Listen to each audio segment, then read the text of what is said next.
It's our pleasure to welcome now Representative Rob Roberson. He represents District 43, which incorporates Oktibbeha and Winston counties. More importantly, he serves as the chair of the House Education Committee, and that's why he's here today to talk some education. Good to see you there, Representative Roberson. Good to see you. I'm glad to be here. And shout out to Trey Lamar for helping get me here today. So thank God for friends. Well, we won't share it on the air, but you were going through the drama that you've experienced. That's right. But we're glad it all worked out, and you're here with us today. So you guys have been doing some meeting outside of the session as you prepare for the 26th session. And, of course, as we've talked about on the program, including today, education consumes a little over half of our total state general fund budget. So it's appropriate and fitting that we constantly focus on that because we spend a lot of money on it, and it's a core function of our state government. You guys have been meeting. The Speaker of the House, Jason White, has made it very clear that school choice and even school district consolidation are top priorities for him as he approaches the 26th session. Created a task force, right, in between the sessions to study the matter and make some recommendations. That's what you guys have been doing. That's it. Right now, we do not, let me be very clear, we do not have a bill. We're just trying to gather as much information as we can. We had two really good speakers that came down and spoke to us. Dr. Burke was very much the champion for school choice and has pushed that over the years and brought a lot of good information to us. Now, what may work in Mississippi may not work in Arkansas or some of the other states that are surrounding us, and vice versa. Yeah. We're going to try to figure this out and dig into it and make sure that the product that we get is the best product that we can bring to our families here in our state. One of the things that I want to make clear, though, is these first two speakers were pro doing some type of school choice or even a universal school choice. The next two speakers that we have are going to be folks that are not necessarily for that. So we're going to have a balanced approach to try to figure out what we're doing. The bottom line is, though, we've got over 30 states that have already done some type of school choice or universal school choice. So the wave is coming, and we need to be aware of how we approach this. And within this, you can't talk about school choice and school issues without having that consolidation conversation as well. We have way more school districts than a lot of states that are twice our size. We have got to do a better job of administering and making sure that the money is getting down to our teachers and making sure that our students are actually being educated the way we expect them to be. Yeah.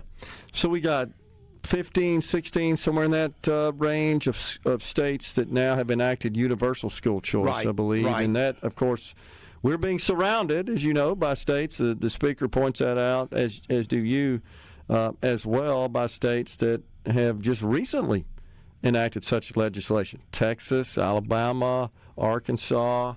One of the first things Governor Sarah Huckabee Sanders did, I mean, big-time champion, said it was a top priority, got it done shortly after she was elected, Tennessee. So they're all joining in on this movement, Iowa, Arizona, Florida, other states which have robust school choice, universal school choice programs. It is a controversial issue, to say the least, here in Mississippi, and there's even some, I think, contention among Republicans in our legislature. I think that's fair. Here's the thing that and even in my own head and heart, I've had to kind of to get my head wrapped around, what does this mean? What does it look like? How are we going to move forward? And I'll tell you what got me to the point of realizing that we needed to look at this and we needed to strongly push in a direction for our kids, for our parents. And if we were starting over, let's assume that we had no school, public school system in our state, and we were starting completely over, would we put a system together that basically said, parents, you have no choice as to where your kids go? That's where we are today. Yeah. That's where we landed. And I don't think that was a concerted effort to eliminate that, But I do believe that at some point here we're going to have to rectify that and put us on a track that makes a lot more sense. I heard someone talk the other day that said the biggest problem that we have in our education system here in Mississippi, and I would argue that this is nationwide, is that we have too few teachers. Well, this gentleman, I think he was well intended in what he was saying, and I don't disagree with him. We do need more teachers, but that to me is a symptom of the problem, not the problem. The problem that we've got in terms of dealing with getting more teachers in this area is, and I've heard this from different teachers. I'm certainly not going to say any names, but I've heard this from teachers that the behavioral issues inside the classroom are so bad that a lot of your teachers are just waiting to retire. They don't want to be in that classroom anymore, and you've got I think I had a teacher the other day tell me that she's been kicked, she'd been slapped, she'd been cussed, and those are ridiculous things that we should not put up with in our school system, and that comes down to a lack of parenting in a lot of ways. No doubt. Yeah, my daughter, I can attest to this, what you're talking about, was a teacher for 8 years, and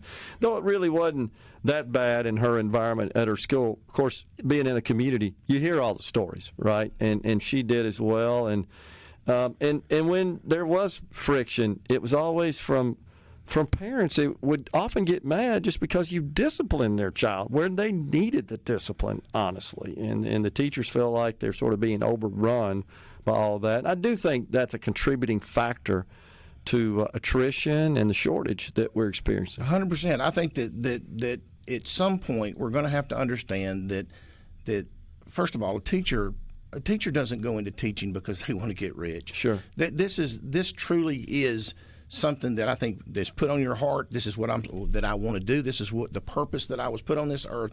And then over the course of 20 or 30 years, we just beat it out of them. I think that's right. And that's a sad commentary where we find ourselves. So there are, as you know, a litany of objections. And by the way, I applaud you guys for bringing in folks who oppose what we're trying to get done here, many of us, which is enacting a robust school choice program.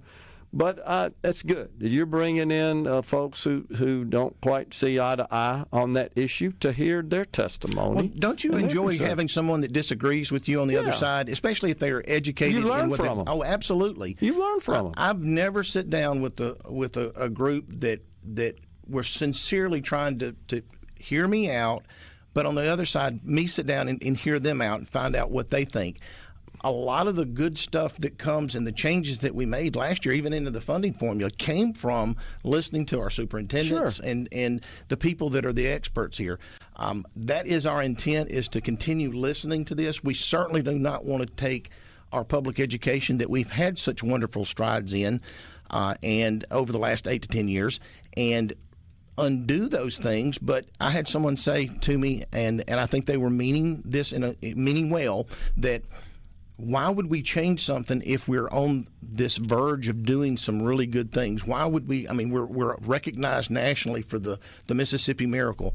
And my statement back to them was, you'd never ask a football coach, you're doing real well this year, why don't we do nothing next year? Right. And I just feel like that we've got to continue having an open mind as to what direction we're going in. And some of the same people that brought the things to the table that helped us get where we are today in our education system, we're the same people trying to do this. Sure. And so there's no reason or idea that we're trying to do this in a nefarious way to harm anybody. I want to have the best public schools in the nation, but part of having the best public schools is being open, and we've got to get our parents back involved. We've got to make certain that we're moving forward in that direction. Yeah. You can hang with us, right? I'm here as long as you want. All right, we got Representative Rob Roberson in the Element Wealth studio talking all things education in the state of Mississippi coming right. We're talking to Representative Rob Roberson, chairs the Education Committee in the Mississippi House of Representatives, represents Oktibbeha and Winston County. So anytime you bring up the subject of school choice, and you know this having been so entrenched in it for the last few years, there's always the sort of default perception that school choice means X. And the reality is it can be what anything you guys can agree to that we could send to the governor. So now there's some tenets of it that are widely expected as school choice, and there are different levels of it, from basic open enrollment, public to public transfer, allowing a student to attend any public school without being restricted to the one that serves their residential address, all the way up through universal school choice and anything in between. Universal simply means if you got a child that's of the K through 12 age, we're going to allow you to direct the state portion, and it doesn't have to be all of it. You guys could make that be whatever you want. But in general, all of that money that goes to educate a student from the state level to anybody, regardless of their income and circumstances, that has a child in the K through 12 age range, here's money for you to use to direct to the setting that you think is best suited for your child's education. How do we get, here's where I'm going with this, I apologize for all the detail there. How do we get to the point where we can have a conversation about what this black box looks like, so to speak? I think part of this is going to be going through the process that we're currently going through. I think being on your show, on other shows, doing podcasts, being willing to have the conversation, and if folks could have some amount of trust, which unfortunately that's a big word in politics these days, and a lot of folks just are not going to trust anybody that comes to the table. But the reality is that I do not believe that the people that disagree with me have bad hearts. I don't think that they sure. But on the flip side, I think that some of them think that maybe I do. Yeah. And the unfortunate part about that is nothing can be further from the truth. All I care about is these children, and all I care about is making certain that we give them a shot at a good education. I know what the last 50 to 70 years looks like. I know we don't have to wonder about that. We know what that looks like. Yeah. Give us a shot to do this a little bit different. And you said it really well just a minute ago. School choice in Mississippi, it can look any way we want it to look. I think in the long run, I think that all kids, whether they're rich or poor or where they live, should have that option. That being said, there is a budgetary issue that is attached to this. My starting point is and will continue to be that we're looking at the children that are either in financial need. In other words, they're a percentage of our poverty level. That could be 3 times or 2 times or poverty level. I don't know. We haven't Sure. nailed that down yet. Sure. But I think we need to start there. But just because you're in a situation where you can afford to send your child somewhere, sometimes there's not a whole lot of choices out there. But anybody that says that we don't have school choice in Mississippi, they're really not thinking about this. If you're a wealthy person and you live here and you have access to a different place, you have school choice. It's called taking your child, taking your money, and doing what you wish with it. But if you're a child that has grown up, and let's assume that you have a mother, a single mother that's barely making it, and she has a problem in her current school situation with her child, she has no choice. Right. She can't leave that and go to something different. If you have a child with special needs, there are options out there that could be available for that child with special needs that honestly a lot of your public schools can't deal with. So we have a program for that now. It probably needs a little enhancement and improvement. I think you would agree. Right. Yes, and sir. Same thing with dyslexia. And those have been in place. Man, that was a fight to get that through, as you recall. The argument for the folks that are against school choice and any changes being made in the system is the slippery slope argument. Once you do this, you're going to do this, and you're going to do this, and it's going to get worse and worse and worse. Yeah. And as long as we continue thinking in terms of political, that's the way things are going to be approached. Yeah. We're not creating widgets here. We're creating children that are going to be living in our state, working in our state, and hopefully building their own families in this state.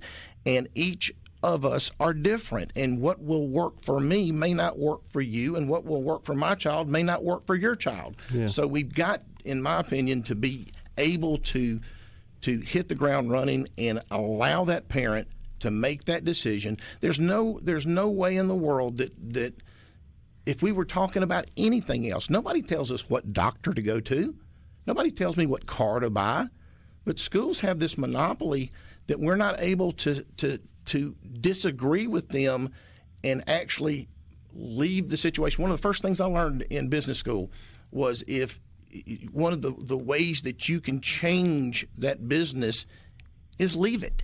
In other words, you don't have to agree with that. You can leave and go do something else. In our educational system, you don't have that, and that's not to suggest that it's evil. It just suggests that there's a better way to do it. And I think if people will have enough trust in our parents, and we're going to have to build some of that. Some of what we were talking during the break, we have parents that aren't very good parents. I'm not denying that. Or non-existent. Or non-existent. Correct. Yeah. So we've got to do a better job of helping those parents and giving them the ability to make the choices that are in the best, what's in the best need for their children. Yeah. Well, one of the objections you hear frequently is that, to your point there, well, I oppose private entities receiving public money, and they need to be held to the same standards and all that sort of stuff. And I got to tell you, my response always to that is the market is the best arbiter of quality and outcome and value. If a child is moved into a private school using an education savings account and that's not providing the best outcome for that child, the self-respecting parent's going to take them out of that school and move them somewhere else, That's maybe exactly back to the public school. Well, not only that, when the market works every time you leave it alone and let it work, but secondly, we're not attacking this from the standpoint of maybe we're putting too many barriers for public schools to do a good job. We've got to reduce some of those barriers. Totally agree. And if we could reduce some of those barriers and let teachers teach, let administrators do the job that they and get rid of some of the fat that maybe exists there. The truth is, whenever you're in a small school, and we ran into this in Starkville and Oktibbeha County, we had 3 schools that are out in the county that were not doing as well. We had a city school with the city of Starkville schools that were doing pretty good, and those schools weren't big enough to sustain themselves. So we and this was I'm not suggesting this was easy. This was hard, but the community came together. We realized that in the long run we were better off consolidating.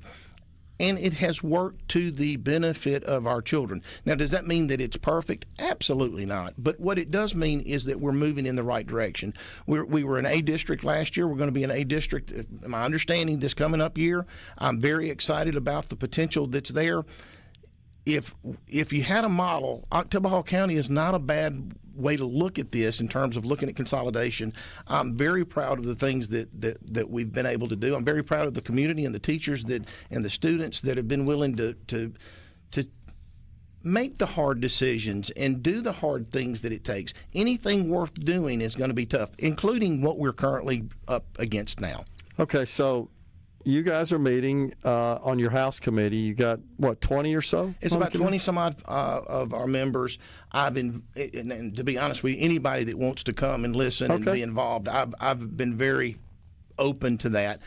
We want as much input from our membership as we can get, and we want both sides of the equation. I think some of we had 2 people come and speak, and automatically after that meeting, I think I heard, "Oh, well, you didn't have anybody against."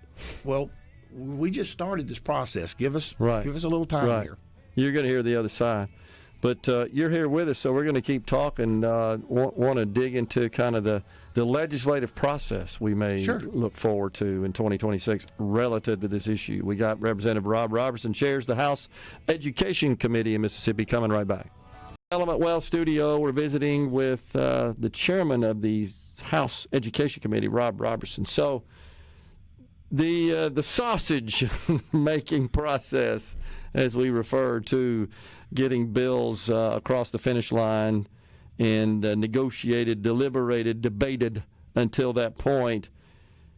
The House, of course, is more friendly to school choice, and that largely comes from the person who presides over the chamber. In this case, the Speaker of the House, Jason White, is a big proponent. He's made it very clear. Over on the Senate side, not as friendly to school choice. The Lieutenant Governor's been very clear on his opposition. He has shown some interest, at least, in an open enrollment policy that would allow students in, and he's interchangeably used school and district, those words, that are failing to transfer to another school of their choice without their home school blocking it, which is the process, as you know. We have a process now, but we might as well not have one, because I don't know that there's too many situations where the home school would say, yeah, that's fine, you can transfer out. Right. That just rarely happens. And so it's not even attempted that much. But there's a gap, obviously, between the sides of the Capitol. This is one of those issues. Where do you see that going this year? You know, in fairness to both sides, on the House and the Senate side, I think that both leaders, I think Lieutenant Governor Delbert Hosemann and Speaker Jason White, I think their intentions are spot on. I think they genuinely want what's best for their kids. I totally agree. I do believe that because of this perception that school choice is such a hot potato, and politically it's just hard to explain, and when you have good school districts that are A school districts that are against this process, and you have bad school districts that are against this process, it makes it very hard. And the easiest way from a political standpoint is to do nothing. And to me, that's not an option. Our kids are way too important. The issues that we're dealing with, I think it's not insurmountable to get us to a place.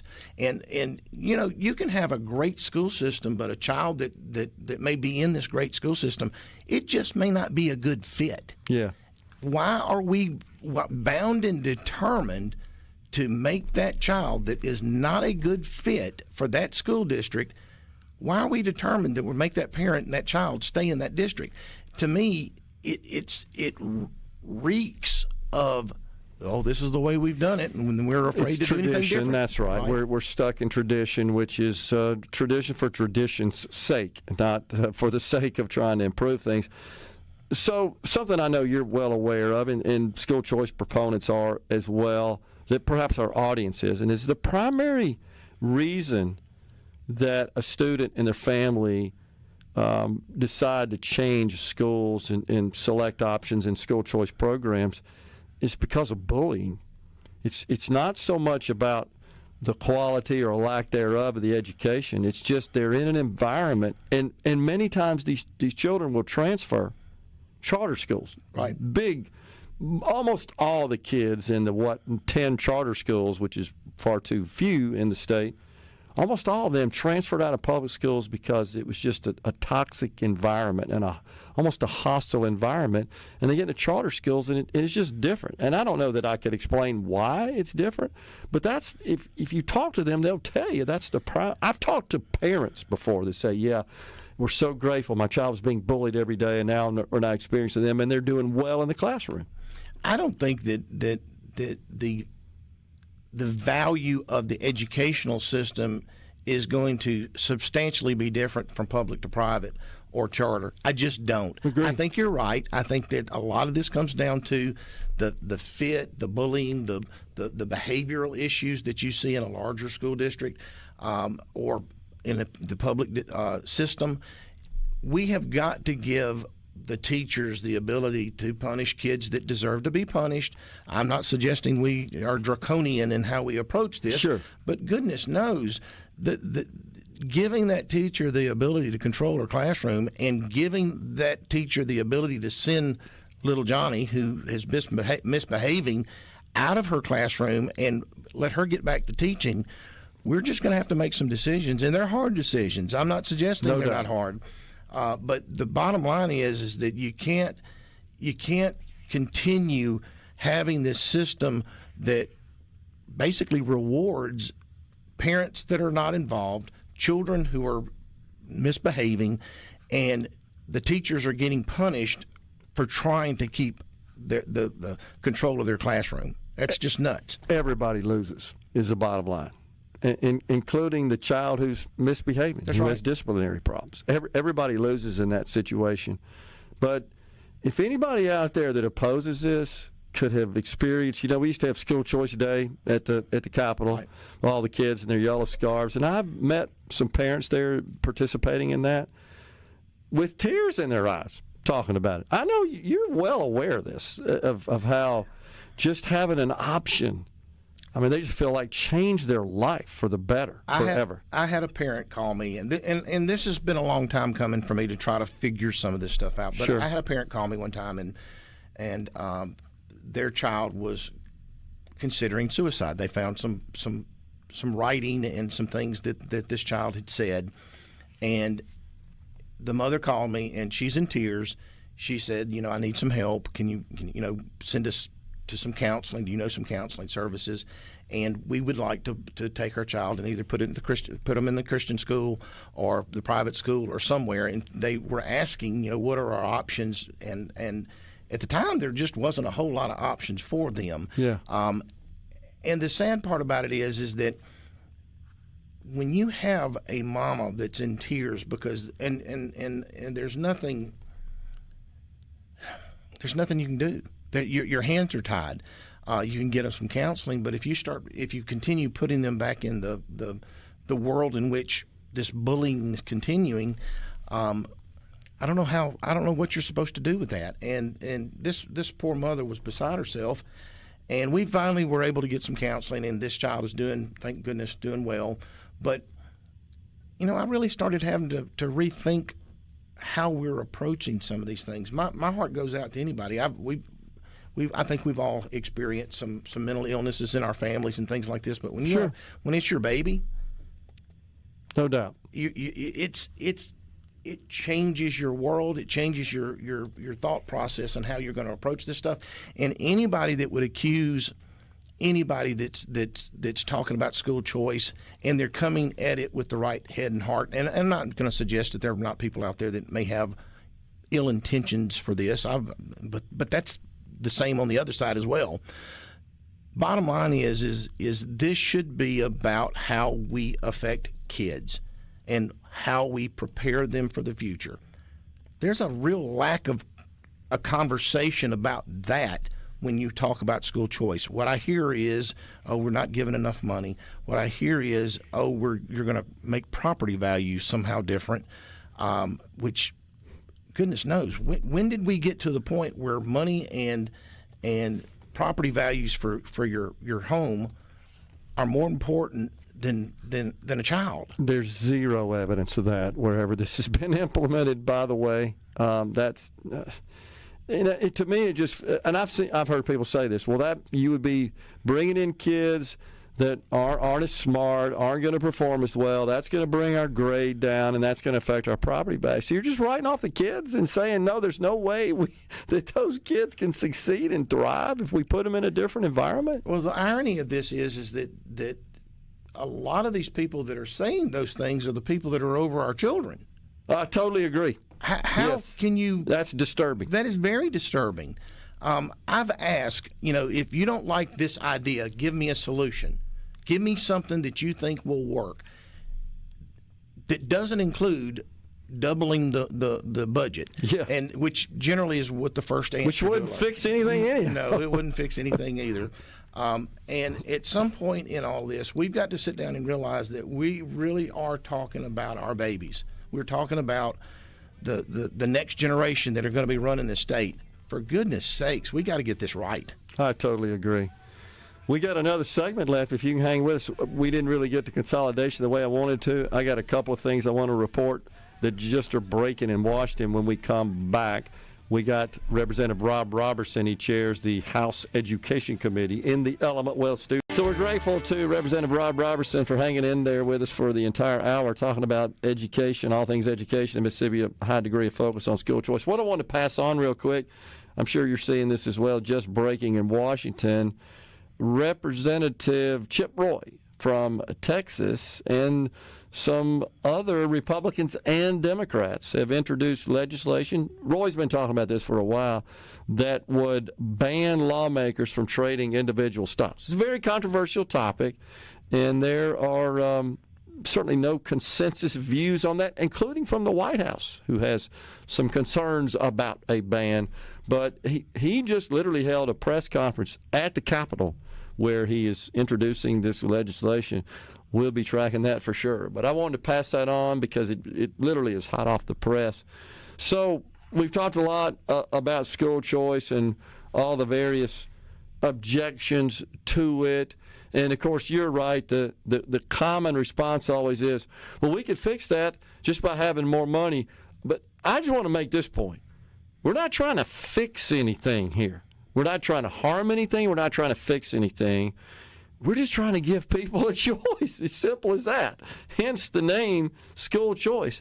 And let the market sort it out. The market of educators and educational entities that provide education and the consumers. And that's parents, guardians, and their children. The market's the best, as I said, arbiter of what works and will produce the highest quality output. Those of us who are capitalists, of course we believe in that. Well, and on top of it all, when we were having this discussion about having health care for all, one of the primary reasons that people pushed back on that was because they didn't think they'd have any choice. Lack of choice, right. Why is that different than where we're with this? It's totally not. And so from my standpoint, it just makes good old-fashioned sense, and I certainly want our good public schools to continue to be in good public schools, but I do want the schools that are struggling, that are not going to make it. I want us to go ahead and figure out a way to give these kids a different option. Completely agree. All right, so let's talk before you go. We got a few minutes here. Consolidation is another hot topic. I know the speaker had some interest in pursuing that last year. Ultimately, I think you guys looked at it, said you can't really get a lot of traction on that. Of course, you were also immersed in the tax issue as well, right. The tax reform issue that sort of consumed all the cycles, and that's big sweeping legislation, understandably so. But that's back on the table again. Even the governor has indicated an interest. I think that for consolidation to work, we're going to have to come up with the best plan and implement that plan, and it just doesn't necessarily need to be attached to a particular school. In other words, if your school is below a certain number and you're not able to get the things done in your community the way you need to, then honestly, we need to be talking about sure. what consolidation would look like for you. Now, I do believe that in this conversation of school choice, listen, I don't think it's going to fix anything. I think we're going to have about a 7% change. If we had it universal, I think you'd have between a 7 and a 10% movement. Agree. And so it's not going to substantially move the needle on your public schools. What we are going to have to do, though, is if you're in a school district that has 2 or 3 schools in it, and those schools have 3 different superintendents, 3 different assistant superintendents, we first need to have a conversation about what does it look like to administratively consolidate. You could save a tremendous amount of money just by doing that.